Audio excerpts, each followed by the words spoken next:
Good evening, you're now with me, Lorenzo Isaac, for TVS Nightline. We begin with this story. ICAT's University College will be expanded to drive development in Sarawak's four main sectors, including the semiconductor industry, green energy and the latest technologies. Sarawak Premier Datuk Patinggi Tan Sri Abang Johari Tun Openg said the expansion is needed to educate and nurture youths in championing the development of clean and sustainable energy. As mentioned earlier, Abang Johari aspires to make Sarawak a low-carbon gas hub in the region. Selepas kita melahirkan dan mengeluarkan metanol, kita akan juga mengeluarkan metanol hijau. Satu-satunya pertama di kawasan di sini. Maka Sarawak hendakkan anak-anak juga yang dapat menjadi tenaga kerja dalam petrochemical yang berasas kepada low carbon footprint. Di mana Sarawak alhamdulillah adalah tempat yang boleh menyimpan karbon sama ada dalam tanah maupun dari sudut biodiversity kita. Adalah harapan Sarawak kita bukan saja pengguna semiconductor dan teknologi terkini, tetapi Sarawak hendaklah melahir anak yang menjadi pencipta dan reka chip design untuk industri semiconductor. Currently, Sarawak is in its transitioning phase from conventional to green energy. At the same time, he said the Sarawak delegation attending the climate summit in Belém, Brazil, aims to assess global climate change issues and explore scientific solutions to restore climate balance. The Health Ministry has assured that the current influenza situation in Sarawak remains under control and is not a cause for concern. Deputy Health Minister Datuk LUKANISMAN Awang Sauni says that while there has been a slight rise in cases in some areas, the public should not mistake it for a pandemic like COVID-19. Influenza, kita ada lebih kurang 2 kluster. Sepanjang tahun 2025 terdapat 20 kluster, 43 wabak bagi minggu epidemiologi yang ke-44 iaitu 26 Oktober hingga 1 November. So keadaan agak terkawal. Kita jangan menganggap influenza yang berlaku ini sebagai satu pandemik seperti COVID-19. Itu mesej yang saya ingin disampaikan dengan sangat jelas. Memandangkan berlakunya tahap panik masyarakat. Sebagai contoh, influenza ini bukan kita hadapi pada tahun ini saja. Influenza ini telah pun wujud dan juga varian influenza yang wujud adalah A dan juga B. LUKANISMAN reminded that information on influenza prevention and symptoms is available on the Health Ministry's website and social media channels. He also urged the public to seek medical attention promptly if they experience any influenza-related symptoms.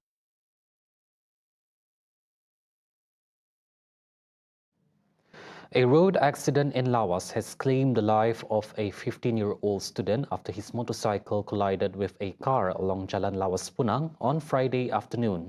Lawas District Police Chief DSP Leong Tindan says preliminary investigations found the teen was riding alone from Kampong Punang towards Lawas town when he lost control of his motorcycle near a junction at KM9. The former 3 students suffered severe head and shoulder injuries in the 12:30 PM crash. He was rushed to Lawas Hospital but was pronounced dead shortly after arrival. Investigators believe the motorcycle veered into the opposite lane and collided head-on with an incoming car. The driver escaped unhurt. Police have classified the case under Section 41 in bracket 1 of the Road Transport Act 1987 for causing death by reckless or dangerous driving. The victim's body has been sent to Lawas Hospital for a post-mortem examination.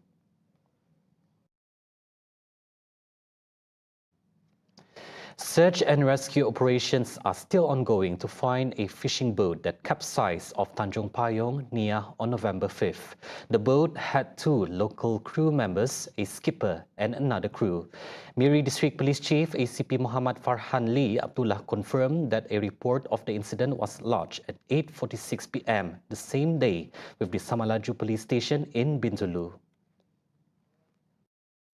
Following the report, police, the Malaysian Maritime Enforcement Agency (MMEA), Fire and Rescue Department, and Civil Defence Force (APM) launched a joint operation.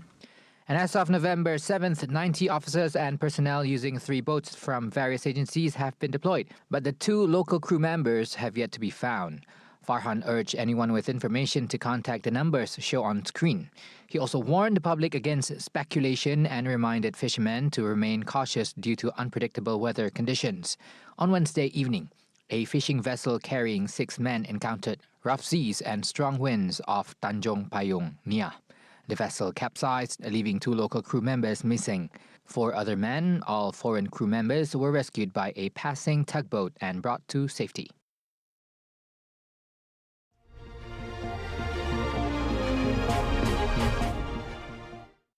Dalam slot dramatika November ini, Rizal! Sayang? bila kesetiaan menjadi perangkap, Dia cakap apa tadi? siapa sebenarnya yang berkorban? Eva, where the hell are you? Suami dan anak saya sudah hilang. Aku tak nak dia susah hati.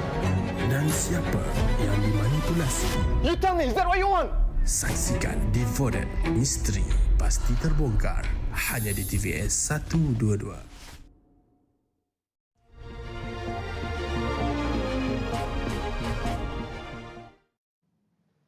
Welcome back.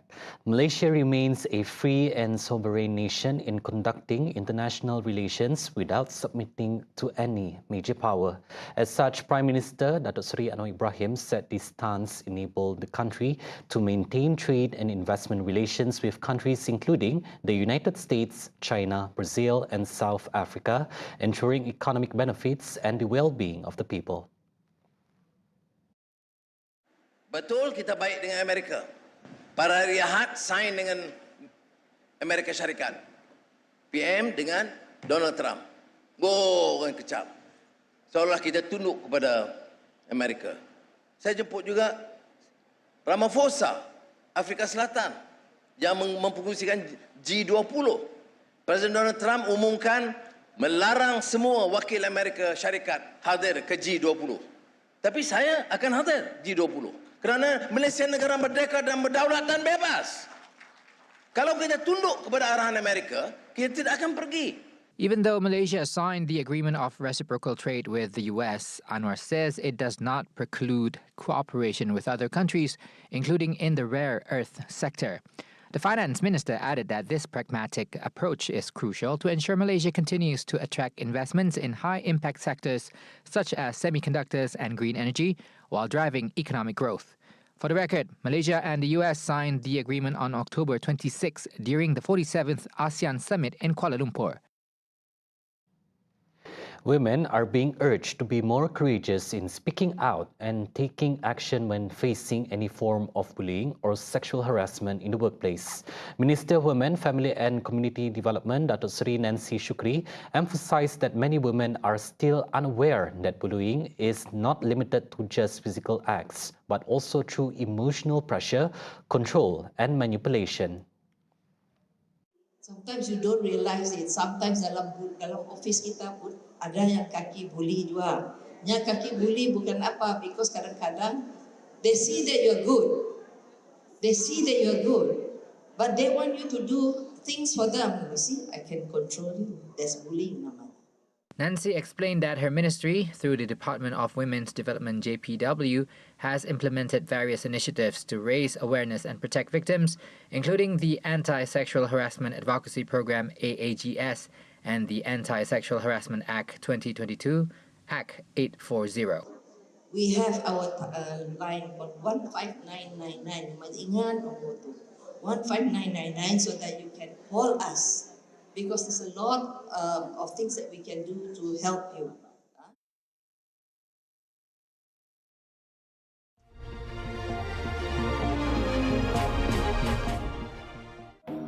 Setiap hentakan dan dentuman diwarisi dari turun-temurun.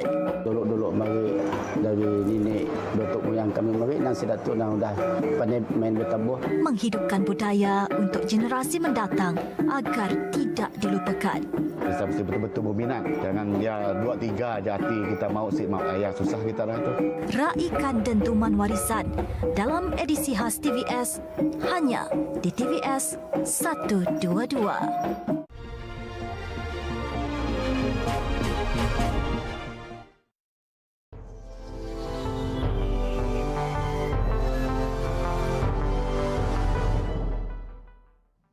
On to world news. As conflict continues in Gaza, Israel made sure its attack not only destroyed the homes of Palestinians, but also cut off any access to critical essentials such as clean water.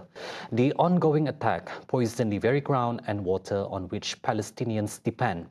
4 weeks after since the ceasefire truce was announced, which Israel violated daily, the scale of the environmental devastation is becoming painfully clear. Ponds and lakes that used to collect rainwater now festers with sewage and debris. Areas nearby water source have been called home by many displaced families, but it's also a hazard to their livelihood. A prime example is the Sheikh Radwan Pond. Designed to collect rainwater and channel it back to the sea, it now holds raw sewage after Israeli air attacks destroyed the pumps.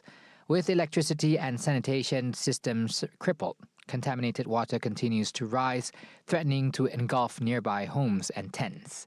Local officials warn that stagnant water could cause disease outbreaks, especially among children. Yet for many in Gaza, there are no alternatives. In September, a United Nations report warned freshwater supplies in Gaza are severely limited and much of what remains is polluted. It stated that the collapse of sewage treatment infrastructure, the destruction of piped systems, and the use of cesspits for sanitation have likely increased contamination of the aquifer that supplies much of Gaza with water. Indonesian authorities are investigating a student over their alleged involvement in explosions that wounded nearly 100 people at a school in North Jakarta. The blast hit a school mosque just as people were gathering for Friday prayers, sparking panic among worshippers. National Police Chief Listio Sigit Prabowo said investigators have gathered several pieces of evidence, including writing and powder that could have caused the explosions. Authorities have identified one suspect, a student, who was wounded during the incident, but the police chief did not rule out the possibility of others being involved. Investigators are also examining the suspect's family and social media accounts and have searched the student's home as part of the ongoing probe into the motive behind the incident. Meanwhile, witnesses described chaos as the explosion happened. Pertama tuh bunyi dengung terus gak lama tiba-tiba meledak dari saya nggak lihat jelas soalnya saya begini terus ada ledakan gitu di sekitar tengah-tengah. Ledakannya 2 kali atau?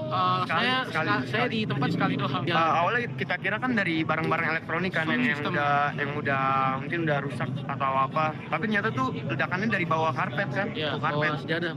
The tragedy left 96 people injured, revising earlier figures of 54 casualties, and at least 14 victims remain hospitalized, 2 of whom are in intensive care. Get all the updates you need all in one app. TVS Inspire brings you live updates on events, news and programs. Available now on the Apple App Store and Google Play Store. TVS Inspire will on your screen anytime, anywhere. Those were the updates on TVS Nightline. I'm Lorenzo Isaac. Thank you for watching and have a good night.